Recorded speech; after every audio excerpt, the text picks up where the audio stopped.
Hello friends, இன்றைக்கி பார்த்தீங்கன்னா எப்படி நம்ம யூடியூப்லேயே நம்ம ஃபேஸஸை மாற்ற போகிறது இன்றைக்கி பார்க்க போகிறோம். ஃபஸ்ட்டு நீங்கள் உங்கள் யூடியூப்குள்ளே போயிட்டு இப்போ நீங்கள் ஸ்மால் வீடியோ பார்க்கும்போது மேலே எல்லாருக்கும் ஒரு கேமரா கிடைக்கும். நீங்கள் அதில் கிளிக் பண்ணிட்டு உள்ளே போனால் நம்ம ஃபேஸை காமிக்கும். ஃபேஸ் காமிச்சதுக்கப்புறமா மேலே மியூசிக்னு ஒரு இது கொடுத்துப்பாங்க. மியூசிக்ஸ் இங்கே போயிட்டு நிறைய மியூசிக் இருக்கும். உங்களுக்கு எந்த மியூசிக் பிடிச்சிருக்கோ நீங்கள் அதை கிளிக் பண்ணுங்கள். கிளிக் பண்ணதுக்கப்புறமா அந்த பாட்டு அதில் ஓடும்.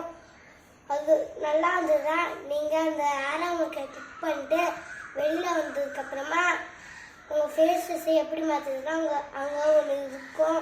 நீங்கள் அதை கிளிக் பண்ணிட்டு அதுக்கப்புறமா அங்கே நிறையா இருக்கும். நம்ம மூஞ்சி ரெட் ஆகுது, நம்ம மூஞ்சி 3 ஆகுது, எல்லாமே அதில் கொடுப்பாங்க. உங்களுக்கு எது வேணுமோ நீங்கள் அதை போயிட்டு அதுக்கப்புறமா உங்களோட டிக்கை அழுத்தி விட்டுருங்க. உங்கள் யூடியூப்ஸில் அதை அழுத்தி விட்டுருமா நீங்கள் அதை எஸ்ஸை அழுத்தி விட்டு வெளியில் வந்துடுங்க. அதுக்கப்புறமா அந்த ரெட் கலர் பட்டன் நீங்கள் கிளிக் பண்ணிவிட்டு அதுக்கப்புறமா நீங்கள் அதில் 1 2 3ன்னு சொன்னதுக்கப்புறமா அதுவே நம்ம மூஞ்ச அதே கலருக்கு மாற்றிடும். இந்த வீடியோ பிடிச்சிருந்தா வீடியோக்கு லைக் பண்ணுங்கள், ஷேர் பண்ணுங்கள், சப்ஸ்கிரைப் பண்ணுங்கள். பாய்.